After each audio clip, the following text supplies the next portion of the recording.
तकलीफ़ है ज़िंदगी में जो कभी भर नहीं सकता। तारीख आती है जब जब तब माँ की याद आती है। सोचती हूँ कि काश अपनी बाकी बहनों जैसे मैं भी किस्मत लेके पैदा हुई होती तो मैं भी माँ के पास रहती उस टाइम जब माँ मुझे छोड़ कर गई। बहुत याद आती है माँ की। चाहकर भी मैं माँ के पास नहीं जा सकी।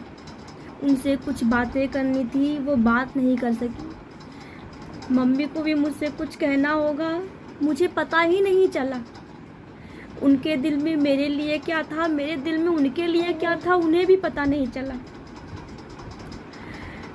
भगवान बहुत गलत करते हैं ये तो मुझे पता था, लेकिन मैंने तो महादेव पे विश्वास रखा था, वो विश्वास भी टूट गया। माँ छोड़ के गई उस वक्त और इस वक्त में भी मैं खुद को संभाल नहीं पाती हूँ। हंसती तो हूँ लेकिन पहले जैसे हंस नहीं पाती हूँ। जी तो रही हूँ लेकिन जीने का कोई वजह ही नहीं बचा है। माँ थी तो सब अच्छा लगता था, माँ नहीं है कुछ भी अच्छा नहीं लगता है। ज़िंदगी तब तक ही बहुत अच्छी है जब तक सर पे माँ का हाथ है, माँ का आंचल है, और जब माँ का साया नहीं तो ज़िंदगी बिल्कुल अच्छी नहीं रहती है। एक बच्चे के साथ जब मायके जाओ तो सबसे ज़्यादा खुशी माँ को ही होती।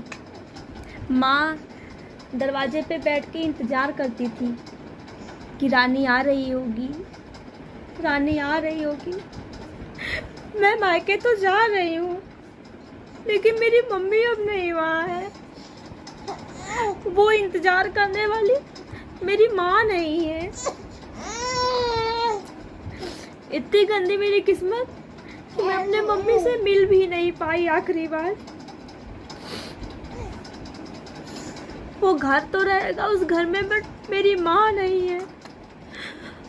उस कमरे में जो माँ का प्यार था वो माँ का आंचल नहीं है। माँ के आंगन में मेरी अब माँ ही नहीं है।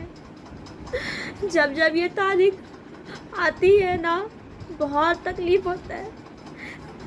5 महीने बीत गए लेकिन वो दर्द आज भी है। मैं जब तक जिंदा रहूँगी ना तब तक मुझे तकलीफ रहेगा कि मैं अपने माँ से मिल नहीं पाई थी। मेरी सारी बहन मेरे माँ के पास थी, बस मैं ही माँ से दूर थी।